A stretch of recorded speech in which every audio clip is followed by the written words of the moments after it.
voilà ami internet Thiès Info salaamaaleykum ñu ngi leen di nuyu amaat mbégte dellusiwaat ak yéen tous les dimanches seen émission le débat politique tey di dalal Assane Sow nekk nag responsable politique bu parti Union pour le renouveau démocrate nekk également ci mouvance présidentielle Assane Sow salaamaaleykum. waaleykum salaam wa rahmatullah nuyu naa la di nuyu internet yëpp di nuyu waa Thiès. militant ak militante yëpp ak bépp responsable politique sans bàyyi ci ginnaaw suñu nattangoo yi ñu bokkal benn bokk yaakaar di nuyu donc Thiès yëpp nuyu Sénégal yëpp. alors boo ñuy doon wax tey kan mooy Assane Sow lan nga ñuy wax. waaw Assane Sow benn doomu Thiès la juddoo Thiès yaroo Thiès màggee Thiès jàngee Thiès jaar lycée Malick Sy doog a dem université nekk ingénieur nekk hydraulicien de formation spécialiste en mobilisation des ressources en eau. Politiquement maa ngi nekk zone nord comme adjoint au coordonnateur de la fédération urbaine nekk adjoint au maire de la commune de Thiès Nord et nekk aussi responsable des jeunes au niveau de la région de Thiès. Au niveau national ma nekk secrétaire chargé de l'administration du parti et de la permanence ci gàttal daal kooku mooy Assane Sow nekkoon benn sàmmkat bu nekk Coonaax et puis yaroo Coonaax màggee fii Thiès te li mu am yëpp mu bëgg delloo waa Thiès incha allah. alors Assane dañuy waxtaan juste ci li nga xam ne moo di parti di Union pour le renouveau démocrate yow nga nekk ndaw ñi nga xam ne donc yaa ci nekk ngànk parti bi au niveau de Thiès parti Union pour le renouveau démocrate du Sénégal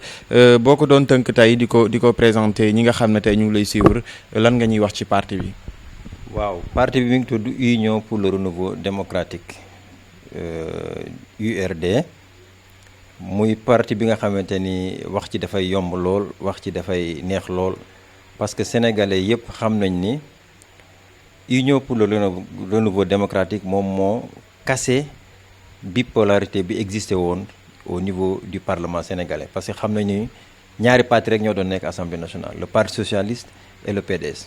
Il a fallu en 98 que URD ñëw nekk le premier parti politique bu Djibo Leyti Ka dem première élection législative am un groupe parlementaire mu indi ay fondamentaux ci consolidation de la démocratie sénégalaise et loolu aussi li ko indi woon mooy refuser le centralisme démocratique le centralisme bi amoon au niveau du parti socialiste jël suñu responsabilité génn mu indi nag benn ouverture au niveau de la démocratie sénégalaise te loolu moo tax nag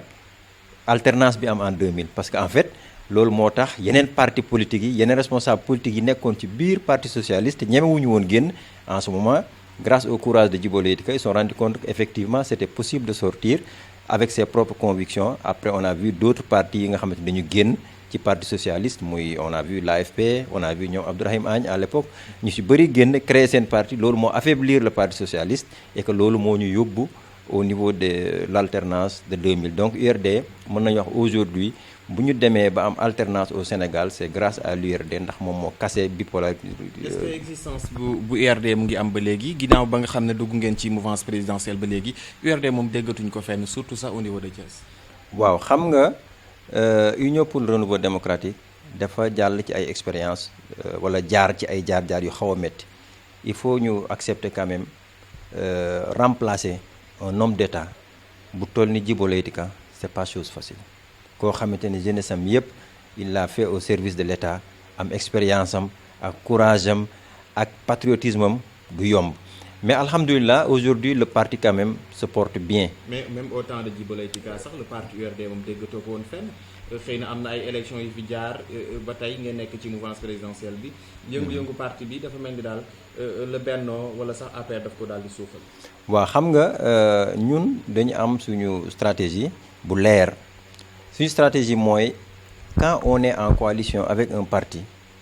dañuy dem ba jeex ci coalition boobu. loolu nag daf ñuy indil sax souvent ay problèmes parce que dañuy xaw a sax fàtte suñu bopp nekk pour l'intérêt général parce que ñun li ñu gëm toujours mooy la gestion collégiale et solidaire looloo tax bu ñu nekkee Benno Bokk Yaakaar lépp lu ñu am lépp lu ñu liggéey on le fait au sein de Benno Bokk Yaakaar maintenant nag cela n'empêche ñu ngi jàpp suñu parti ñu ngi liggéey ci suuf parce que am na yoo xamante ni aussi da nga koy liggéey ci suuf pour consolider sa base parce que comme on dit la forêt qui pousse ne fait pas de bruit. lan mooy prouver base bi ngay wax noonu. waaw base bi mooy aujourd'hui boo xoolee au niveau national amul benn région booy dem ci Sénégal boo xamante ni URD am fa y en a pas amul benn département booy dem ci Sénégal URD am fa. avec benn représentant xëy na wala ñaar sax. waa xam nga politique bu kenn xeebal kenn dara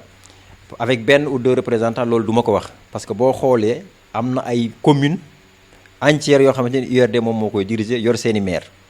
nga dem Dakar y a des communes yoo xamante ni URD ñoom ñoo fa yore nekk ay adjoints au maire nga ñëw Thiès c'est la même chose donc partout foo dem au Sénégal dans les conseils municipaux yii URD moom moo fa nekk maire yii URD am na fa ay conseillers am donc mënuñu wax benn wala ñaar maintenant li am aussi mooy il faut dire les choses telles quelles à un certain moment on a connu des départs on a connu beaucoup de départs mais muy doon ay départs yoo xamante aussi xawoon na metti ci parti bi waaw xam nga le chargé de communication effectivement maa ngi gis que ni mi ngi def ay déclaration ne dina communiquer ci loolu mais xam nga ñun li ñu jàng ci politique mooy un militant c'est une liberté en mouvement il vient avec sa liberté il part avec sa liberté te ñun loolu mooy ponk bi nga xamante ni ci la ñu asseoir suñu politique donc fondamentalement tout militant est considéré comme une liberté en mouvement donc il était venu libre mais s'il sent le besoin de partir il pourra partir mais d'autres viendront parce que la politique aussi c'est comme un train quand vous arrivez à une gare d'autres vont descendre d'autres vont prendre le train et inchallah nous sommes en train de travailler pour que le solde soit toujours positif. maa ngi wax sànq l'existence su parti bi xëy na yaa ngi wax ne région bu nekk boo dem ci Sénégal xëy na parti ba mu nga fa mais bu ñu dellusee au niveau de Thiès l'existence du parti à Thiès URD mu mel ni yëngu-yëngoom au niveau de Thiès bariwul xëy na zone nord bi nga nekk sax foofu lan moo fay yëngu-yëngu parti bi. waaw xam nga boo ñëwee par exemple zone nord déjà dañu liggéey li tax ñun ñu mën a nekk adjoint au maire au niveau de la commune de Thiès Nord. ñu xamee ñu base bu wóor beneen bi mooy au niveau de zone nord ñun ñoo fi am base boo xamante ne du ñu rëcc mi ngi suñu loxo à chaque élection dañuy gagner ñun suñuy centre de vote loolu c'est fondamental et il faut boo xoolaatee l'histoire un peu nga xoolaat bi ñu nekkee en coalition avec le Rewmi ci élection locale yu mujj on a gagné ces élections depuis ñu génn ci coalition boobu ba tey le Rewmi ne peut pas gagner ñun suñu centre de vote bi ñu nekk pour dire que. Nettogo Bandoum moo fi nekk. ay pël fi nekk Nettogo Bandoum moo tax ñëpp dañuy topp sa ginnaaw. waaw xam nga bu doon Nettogo Bandoum du ñu battre kenn ci centre de vote am da ngay gis koo xam ne day nekk ci ay biiru mbokkam ñu gagné ko fa Nettogo Bandoum tax kenn gagné li tax nit gagné mooy nga yëg ñi nga dëkkal nga liggéey lu tax ngay mériter seen confiance. mais ay Nettogo Bandoum rek taxul kenn gagné li lay tax a gagné mooy liggéey pour mériter la confiance de tes concitoyens d'abord ñi nga dëkkal nga am si ñoom yëg-yëg di déplacé wu ci seeni soxla di ànd ak ñoom ba ñu xam ni kii suñu ko joxee ndombal tànk du ñu bàyyi ginnaaw loolu moo tax ñun ci logique boobu la ñu nekk moo tax fépp fu ñuy voté dañ fay gagné parce que loolu la ñuy liggéey maintenant boo ñëwee fii boo demee muy Jaxaaw muy Escale muy Médina Fall muy Kër Cheikh mënuma sax compter muy Diassab muy Poñet partout au niveau de la zone nord fi ñu nekk tu vas voir que l'URD est toujours représenté saa yu ñu fi demee jour élection tu vois que même dans les campagnes électorales yëpp l'URD anime les campagnes électorales avec nos couleurs avec nos débats yu ñuy organiser maintenant nag comme je dis nous avons nos stratégies la forêt qui pousse ne fait pas de bruit contrairement à un arbre qui tombe loolu moo tax ñu préférons liggéey ndànk taxawalaat parti bi gën ko joxaat doole surtout au niveau de Thiès mais pour le moment lépp ñu ngi koy def dans le cadre de la coalition Benno Bokk Yaakaar parce que comme je dis ñun bu ñu àndee dans le cadre d'une coalition pratiquement qui n'existe plus. La coalition existe bel et bien peut-être mën nañu wax que ni rencontre yi ni mu waroon di demee waaw loolu mënta ñàkk xam nga quand vous avez une coalition comme le Benno Bokk Yaakaar lu muy rassembler ci ay partis lu muy rassembler ci ay nit yoo xamante ne tempérament yi bokkul gis-gis yi bokkul xalaat yi bokkul c'est normal que de temps en temps mu am ay ñagas-ñagas ay lënt-lënt mais nag affaire de responsable affaire de gentleman la en fait mën ngeen am des contradictions sur les idées et cetera mais bu pare na dañuy toogaat àndaat liggéey moo tax à chaque fois mu xaw a tàng on lance un appel à tout le monde aux uns et aux autres pour ñu ñëwaat liggéey et je profite même de cette antenne là pour lancer waat un appel à tous les alliés de Benno Bokk Yaakaar à commencer par tête de file bi nga xamante ni moom mooy l'APR ñu commencé waat dajewaat woote waat waxtaanaat pour mën a liggéey ensemble définir les stratégies pour que dans le moyen terme et le long terme ñu mën a asseoir une base solide. Est-ce que loolu mën na am bu ñu xoolee li jëm ci génn ci élection présidentielle yi. Macky Sall, le président Macky Sall dafa sanctionner le Benno à Thiès. Bon, je ne dirais pas que Macky Sall dafa sanctionner le Benno parce que le Benno d'abord li ñu liggéey yëpp c'est pour Macky Sall ci élection bi ngay wax bi ngay référé wu. Mais quand même à Thiès moom est-ce que liggéey bi feeñ na fi. Non, liggéey bi feeñ na fi parce que quand même Thiès a contribué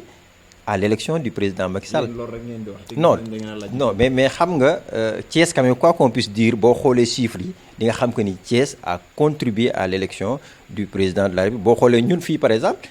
on a ici 2 centres de vote ñun fi ñuy voter les 2 centres de vote on les a gagnés avec presque 57 et 58%. Donc ñun déjà personnellement c'est le seul centre bu ngeen gagné. Non, au niveau de Thiès Nord information bi ma mujjoon am je pense qu'il y avait 3 ou 4 centres yu ñu gagné woon mais 2 centres yi c'était ici chez nous mooy le centre de Thiapong le centre de Thiona nga xamante ni on les a gagnés encore une fois loolu dafay wone que ni li ñuy wax que ni ñun suñu base on l'a entre nos mains mais ñu ngi ciy liggéey maintenant di élargir di waxtaan di lancer aussi un appel à tous nos amis du Benno Bokk Yaakaar pour que ñu gën a animer gën a jàppalante gën a joxante loxo gën a échanger parce que quand même Thiès yaatuwul Thiès Nord aussi yaatuwul ñëpp ay mbokk lañ ñëpp ay xarit lañ te je pense que avec une bonne stratégie on peut encore aller vers ces élections locales là am ci ndam mais d'accord uma quand même ñu naan président dafa sanctionner Thiès Nord dans la mesure où Thiès dafa doon liggéeyal président maintenant il faut ñu xam ko aussi du point de vue de la constitution moom kese moo am cette responsabilité de nommer à des fonctions kum ko neex parce que moom mooy nommer les ministres moom mooy nommer les directeurs généraux mais loolu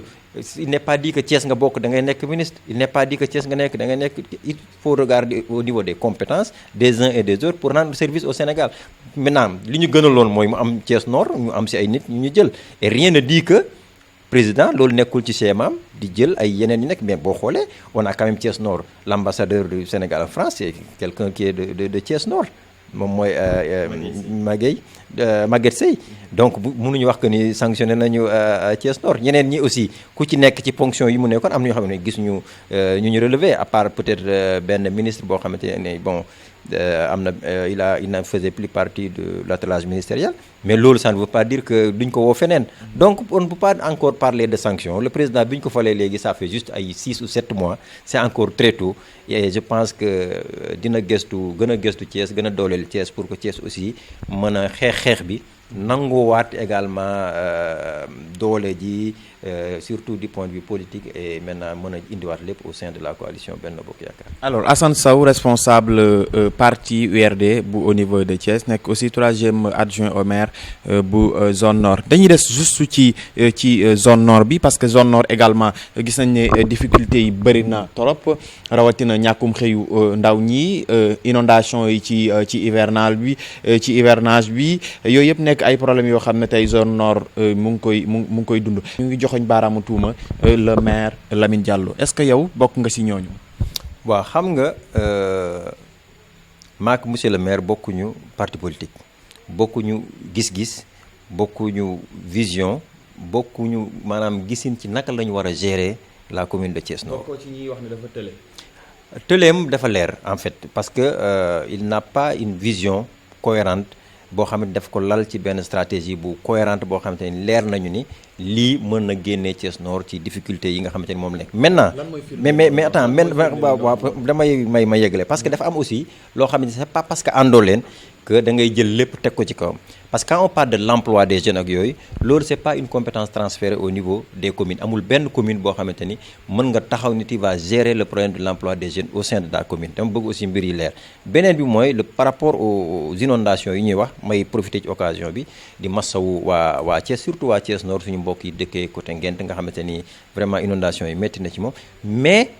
loolu aussi ce n'est pas une compétence transférée parce que les inondations li mu laaj ci budget même les États je ne parle pas de l'État du Sénégal mais même les États ci dëkk yu bari ils ont des problèmes pour faire face à ces choses-là donc loolu aussi mënuñu ko jël imputer ko à une commune il faut qu'on soit logique parce que aujourd'hui demain ñun mën nañu nekk maire les gens vont nous dire que mais moom moo fi doon wax que ni kii dafa télé parce que réglé wul le problème de l'emploi des jeunes. lan mooy expliquer télé le maire Lamine Diallo bi ngay wax. li ko bu firndeel mooy.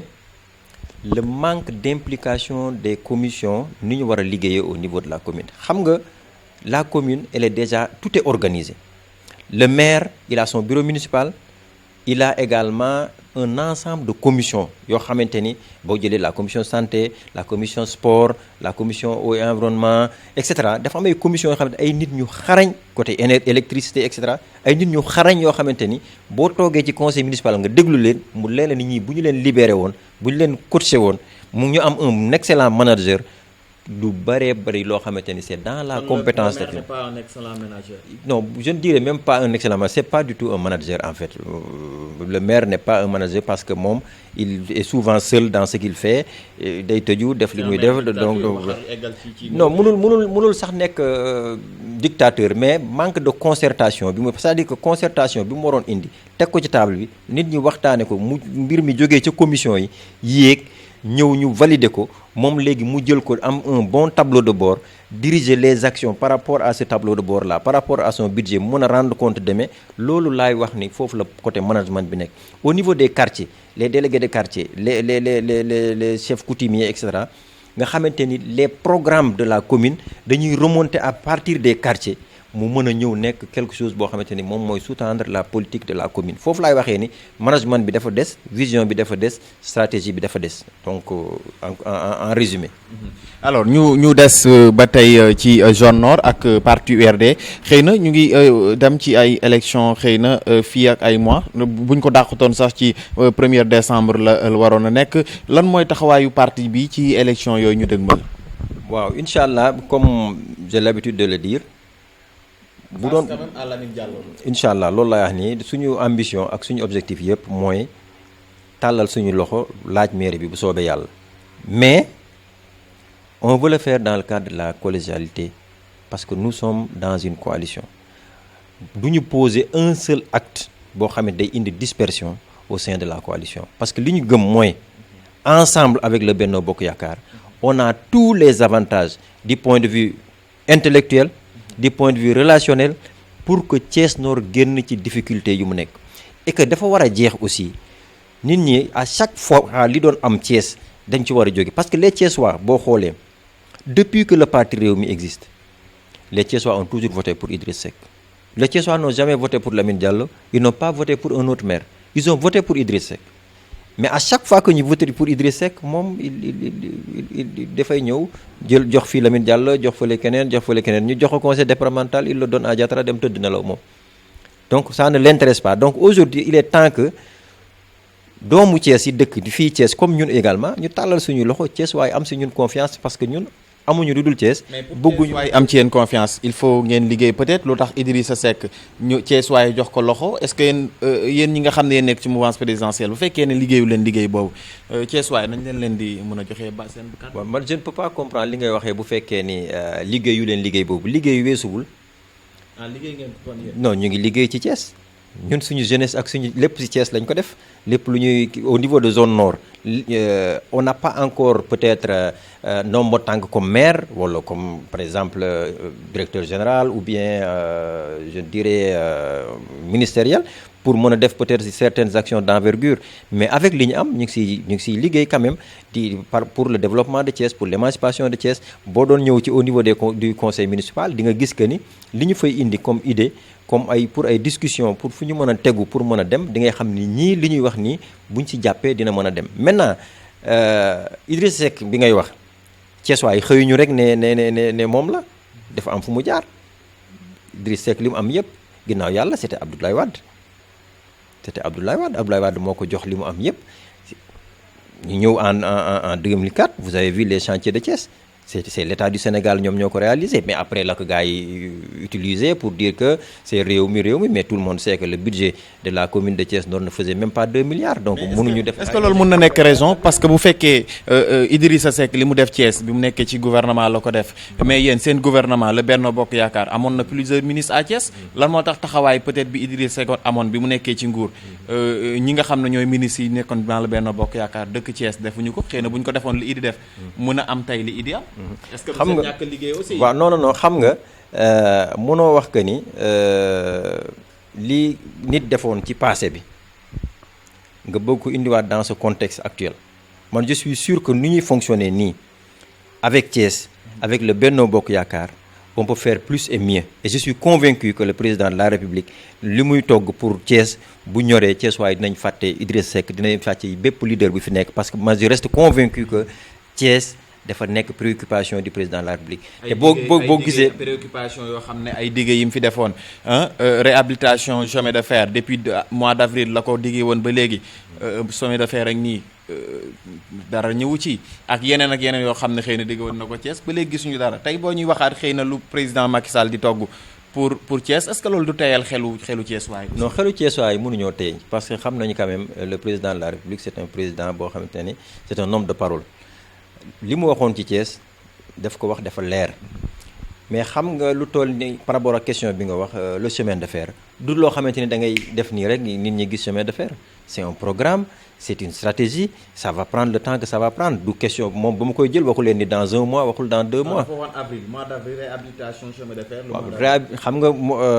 réhabilitation mois d'avril loolu ça ne veut pas dire que mois d'avril di ngeen gis train yi di daw et cetera mais ça veut dire que il est dans la stratégie la définition des objectifs. ak moyens yi mu war a àndal yëpp pour que le train commence waat di daw Thiès maintenant on a vu aussi ce qui se passe aujourd'hui avec l'aéroport AIBD avec l'autoroute bi ñuy defar et tout ça les gens vont ce qui est sûr Thiès position bi mu positionné wu avec aussi les actions yi nga xamante ni avec l'appui du gouvernement le maire Talla Sylla mi ngi ko commencé développer mais Thiès waaye dañuy gis seen bopp si le président def maintenant le chemin de fer moi je reste convaincu qu'il viendra à coup sûr Inch'Allah. Alors ñu wax tuuti également ci Benno Bokk Yaakaar parce que gis nañ ne xëy na fan yi depuis ñu génn ci élection yi pëccaxoo gi bari na ci biir Benno Bokk Yaakaar ñenn ñu bari sax xëy na mën nañ jàpp ne dañoo frustré parce que ndombol tànk yi ñu waroon am xëy na amuñu ko Thiès benn ministre la am ci commune bi ñaari ministre dans le département tey est-ce que tey bu ñu dem ci élection locale yi nga xam ne ci la ñu dëgmal ndax taxawaay bi nga xam ne Benno Bokk Yaakaar am na ko ci présidentielle yi mën na ko am ci élection locale yi ak dialogue national bi nga xam ne tëral nañ ko suffrage universel direct war a am ci tànneef bi nga xam ne noonu la ñu war a tànnee maire yi. waaw xam nga bu fekkoon ñàkk am ministre mooy tax nit du gagner élection locale kon opposition du gagner benn élection locale c'est pas parce que Thiès a un ministre waxuma Thiès bañ a am ministre mais ñàkk déggoo gi am ci Benno Bokk Yaakaar. war a dëgmal ay élection waa Benno kenn ku nekk mu ngi génn candidat la déjà Jeune Nord Habib Niang nee na candidat la est nang keneen ak fa ouest loolu est-ce que tey mën na andi cohésion bi ñuy wax au niveau de Benno Bokk Yaakaar cohésion bi dina am comme ni ma la wax ay responsable lañu déjà yow yaa ngi nii laaj nga Zone Nord loolu laa wax loolu du tere benn cohésion am parce que entre ñun la dans le cadre de Benno Bokk Yaakaar bu ñu toogee waxtaan avec l'appui de tous les partis on doit être animé par cette notion de l'intérêt général te l'intérêt général ñun ñëpp xam nañ ko bu intérêt général toogee en notre face bu boobaa les gens prendront les meilleures décisions pour l'intérêt exclusif des gens de Thiès Nord man je reste convaincu que nit ki ku nekk mën na am ambition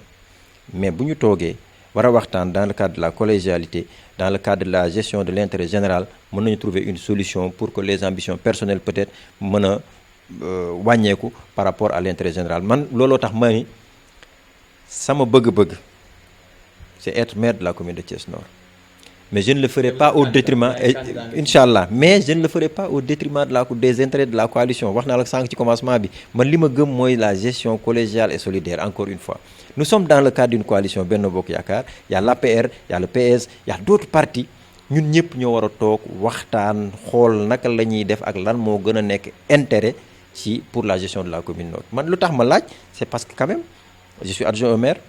maa ngi nekk ci commune bi di liggéey am ci expérience xam mbir yu nu bëri lu muy doxee je suis ingénieur de formation dëkk Thiès xam Thiès donc su ma nekkee responsable politique diriger le parti au niveau local am naa sañ-sañ dans le cadre de la coalition ne leen man bëgg naa mais loolu yëpp nag dañ koy waxtaanee dans le cadre de la coalition comme je l'ai dit. nan nga gisee situation Thiès ci wàllu koom-koom ci wàllu développement jamono ji ñu toll. waaw koom-koom de façon globale peut-être mën nañu wax le Sénégal se porte bien parce que quand même il faut qu'on se dise la vérité le Sénégal ce pays-là il est entre de bonnes mains et nous profitons de cette antenne pour encore réitérer notre confiance au président de la République pour di ko wax que ni li ñu lépp lu ñu ko doon jàppale dinañ ko jàppale encore lu ko gën parce que gis nañu ko par rapport à l'audition l'horizon est dégagé, le Sénégal est sur la voie du progrès. Et Thiès, comme ni ma la ko waxee boo gisee projet yi boo gisee AIBD bi boo gisee autoroute bi boo gisee infrastructure yi di ñëw boo gisee travaux yi ñu commencé def avec la ville de Thiès te nga ngay xam ni on a de l'espoir pour que Thiès affaire koom-koom yi incha allah Thiès dina ci gis boppam par rapport au PSE et par rapport à tous les programmes de l'État. mbiru 94 milliards yi sénégalais benn bu nekk mu ngi laaj 400 000 mbir mi nag dem na ba yóbbu ko assemblée nationale maître El Hadj Diouf mi nga xam ne mooy avocat Mamou Diallo nee na bu loolu pare dina porter plainte ki nga xam ne mooy Ousmane Sonko ndax yow bokk nga ci sénégalais yi laaj seen 400 000. waaw xam nga man par principe lu leeragul bëgguma di ci laaj sama wàll parce que leeragul mais dafa am benn affaire boo xam ne moom leer na ma à 100% et à chaque fois dama koy wax Ousmane Sonko publiquement la toog ci télé yi ci rajo yi accusé ay sénégalais ne dañoo détourné 94 milliards. mais pare na ne buñ ko woowee mu. waaw mais dafa am d'abord ay faits dama bëgg d'abord ñu taxaw ci faits yi ba pare dafa ne am na ay sénégalais yu détourné 94 milliards man je trouve que c'est extrêmement grave pour plusieurs raisons raison bu njëkk bi mooy ñi mu accusé c'est des sénégalais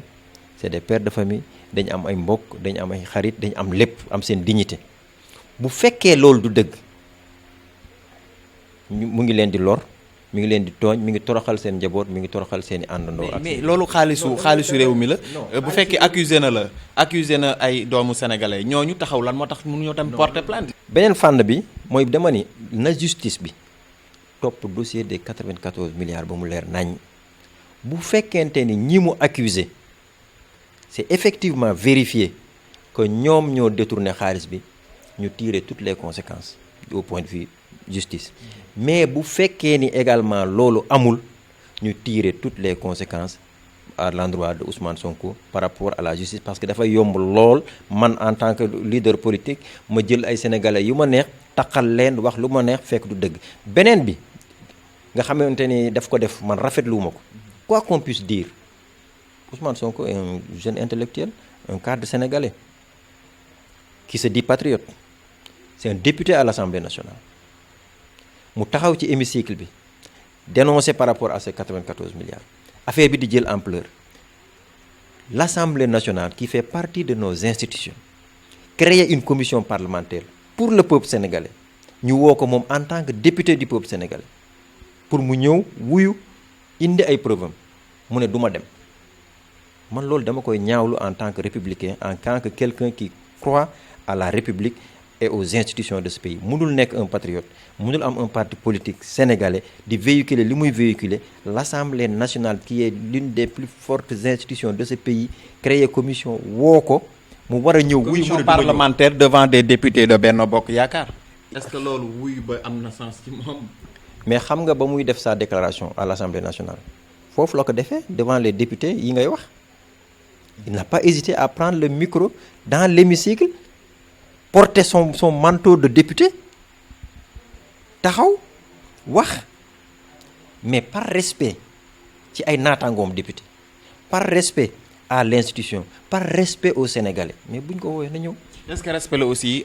Ousmane Sonko bu taxawee biir assemblée nationale di wax député yëpp jóg bàyyi ko fa est-ce que loolu respecté Sénégalais yi la. xam nga man je considère que y a des comportements man du ma ko rafetlu parce que on est dans l'hémicycle man su doon man personnellement damay toog déglu parce que on est quand même à l'Assemblée nationale mais moom aussi buy wax au niveau de l'Assemblée nationale na gën a mesurer nous sommes des intellectuels nous sommes des débats yi na nekk ay débats d'idées l'Assemblée nationale am yoo xam ne soxlawuñ ko lu ñu soxla mu nekk des débats d'idées des débats très très enrichissants pour le peuple sénégalais yi nga xamante ni dinañ ci mën a am ëllëg njëriñu réew mi njëriñu askan bi mais par rapport à ces 94 milliards bu ñu kenn divertir c'est pas des déclarations sur le pétrole des déclarations sur le gaz des trucs etc non nañu focus ci ces 94 milliards ñu leeralal Sénégalais yi est-ce que réalité la wala du réalité man foofu la sama gis-gis toll par rapport à ces 94 milliards nañ ko leeral daal ba ñu xam li muy wax dëgg la bu dee dëgg la ñu tirer ci toutes les conséquences bu dee dëgg aussi ñu xam ni du dëgg moom aussi moo xam parce que moom dafa waroon ñëw indi toutes ces preuves même bu ko député yi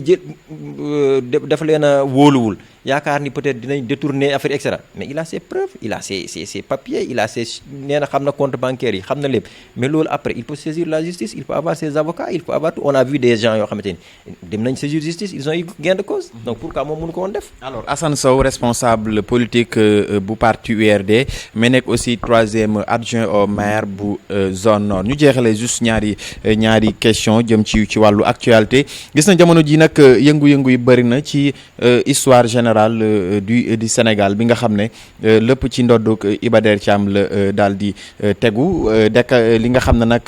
Tivaouane naqarlu nañ li nga xam ne moom la ñu bind ci histoire li nga xam ne moo di Tivaouane waaye itam également gis nañ récemment sëñ Bass Abdou Khadre moom it daal dinay dàq livre boobu loolu nag nar a andi coow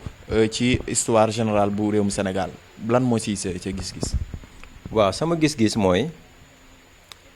d'abord Sénégal ñëpp benn lañ muy Murit muy Tijaan muy Xaadar muy waa Ñaseen waa Tiwaawan ñun ñëpp benn lañ et ñiy wax ci histoire bi ñëpp ay jullit lañ donc dañuy ñaan yàlla la cohésion sociale le commun désir de vivre ensemble yàlla suturaal ñu ba lii bañ ko xajamal te sama xel dafa daal ci loolu li tax sama xel daal ci loolu j'ai écouté le professeur Iba Der Thiam li mu ci wax nit ñi dañ koy comprendre am na yoo xamante ne ay rëcc-rëcc la am na yoo xamante ni peut-être ay erreur la mais ñoom ils ont pris l'engagement que lépp lu ñu war a corriger dinañ ko corriger je pense que grandeur boobu mu jël nit ñi aussi war nañ ko comprendre xam ni c'est un être humain nit la dafay juum yàlla rek moo dul juum donc moom nit la am na ci ay questions yoo xamante ni dafa juum il a pris l'engagement que au niveau de la commission bi mu diriger di ko coordonner dinañ ci jël li ci war kon li may ñaan rek mooy taalibe yépp nañu dal. surtout ñi nga xam ne dañuy coow ci réseaux sociaux yi. waaw surtout nañu dal xam ni lépp loo xamante ni buñ ko xambee mu indi fitna bañ ko xamba moo ko gën donc nañu xam ne rek ni muy Touba muy waa Baye Niass waa Kaolack ak waa Touba ñun ñëpp benn lañu Iba Der Thiam am na lu mu wax nañ ko nangul et ku nekk li mu ci xam également ñu jéem a xool naka la ñuy fexe ba mu jot ci mu mën a def rectificatif yi ñu mën a jàll parce que Sénégal benn bopp la kenn waru ko poser ay actes yoo xamante ni dafay indi la division parce que division bi arrangé wul kenn may profiter ci antenne bi également di lancer un appel suñu papa wala suñu maam Ahmed Khalifa moom aussi mu gën a dal mu gën a comprendre ñoom Iba Der ak ñeneen ñi ñu seet yeneen caniveau yeneen voies et moyens yi nga xamante ni peut-être dinañ permettre ñu rectifier affaire bi parce que ñu bañ a bàyyi comme ça ñu bàyyi affaire bi ni ma koy déggee ci réseaux sociaux yi entre talibé te bu continuer noonu mën na indi yoo xamante ni dina saper un peu notre commun désir de vivre ensemble te loolu mooy équilibre bi nga xamante ni moom moo yore réew mi moom moo yore Sénégal donc damay ñaan yàlla rek yàlla na si yàlla wis ndox bu sedd ba ku nekk daal li nga xamante ni bëgg na ko wala gisee na ko noonu wala mu am ay écrits yoo xamante ni dafa échappé Iba Der ñu fexe mu parvenir ko que nit ñi aussi mën a jël matukaay yi ci war. leneen lu naroon na yee fitna muy wàllu école Jeanne d'Arc bu Ndakaaru ci wàllu élève bi war na muuru warut muuru. ñu nekk ci réew boo xam ne nag dañ koy tuddee un pays laïque ndax coow loolu noonu waroon na judd ci réew mu ni mel. waaw man je pense que coow boobu warul woon judd comme ni ma la ko waxee sànq société bi lépp loo xamante ni daf koy woyofal dafay yolomal liens sociaux yi dañ ko war a moytu gis nañ ay pays yu bare yu ñu wër yu tàkk. ci ay mbir yoo xamante ni kenn yaakaarul woon ni tàkk-tàkk bi foofu lay jaaree te dama gisul woon opportunité wu règlement boobu ñu indi foofu parce que man je ne vois pas le port de ce foulard dans un pays comme le Sénégal dama gisul naka la mën a impacter négativement sur l'éducation de l'élève naka la ban impact négatif la mën a am ba yàqal élève bi ci jàng bi wala yàqal professeur bi koy jàngale wala yàqal waa surveillant yi dama gisul man ci lan la mën a indi problème par rapport ak école bi lu dul indi genre discussion yi nga xamante ni gis ngeen fu mu mujjee te dafay indi comme je disais sànq dafay commencer yàq les liens sociaux te nit ñi sax am na ñoo xamante ci réseaux sociaux yi boo koy déglu da ngay tiit dem nañ ba bëgg ko def entre jullit ak ñu dul jullit donc loolu fitna yooyu Sénégal soxlawu ko parce que Sénégal fii boo toogee tabaski wala korité da ngay gis que ni këlu ñeneen ñi nekk ci yeneen diine yëpp da ngay yaakaar ni foofu lañu dañuy tabaski parce que ku nekk bu yekkee yóbbul leen boo toogee ñoom seen fête bu jotee kër seen jullit boo dugg di nga gis ñu indi seen i ngalax indi seen i lépp doo nga xam ne débat bi du foofu maintenant il faut que ñu accepter que le foulard quand même fait partie de l'histoire de la femme sénégalaise boo demee ci village yi peut-être ville yi rek moo xaw a kii mais boo demee ci village yi am na ay paa yoo xam ne jigéen bu muuruwul bu toggee duñ lekk jigéen bu musóorwul bu sóor bu baax bu leen toggalee duñ ko lekk donc dafa ancré si ñun donc am na ay valeurs yoo xam ne suñuy valeur la suñuy valeur culturelle la suñuy valeur religieuse la nous sommes dans un pays laïque nañu bàyyi nit ñi aussi ñu vivre seen liberté religieuse comme ni ko alxuraan waxee lakum diinukum waliya diin ku nekk sa diine mais loolu du yàq suñu collégialité man su ma sa doon sama sago mbir mi ñu mën ko waxtaane mais wàññi ko ci réseaux sociaux yi pour jàmm ji am maintenant déglu naa ministre bi li mu wax c'est assez rassurant et je suis sûr que le président de la République aussi il a donné les bonnes directives pour que affaire bi alhamdulilah mais ñun en tant que jullit suñu référence te li ñu gëm mooy port du voile moom gisuma lan la mën a yàq ci éducation ou formation benn élève parce que man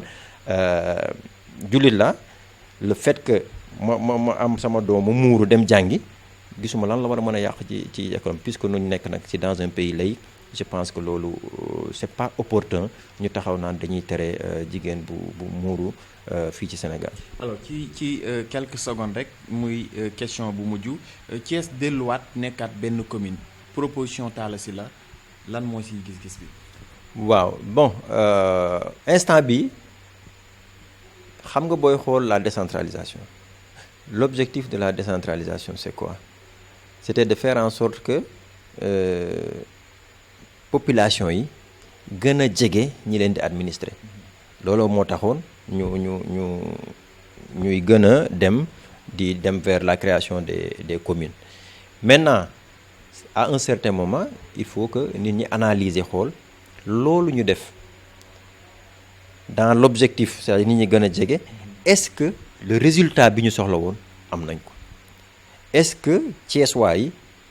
léegi la ñu gis seen bopp avec les 3 communes et la ville wala avant la ñu gënoon gis seen bopp ci liggéey bi donc je pense que loolu ay idées la yoo xamante ni lu jar a xalaat la lu jar a réfléchir la parce que mën nañu définir la politique nationale ne dañuy dem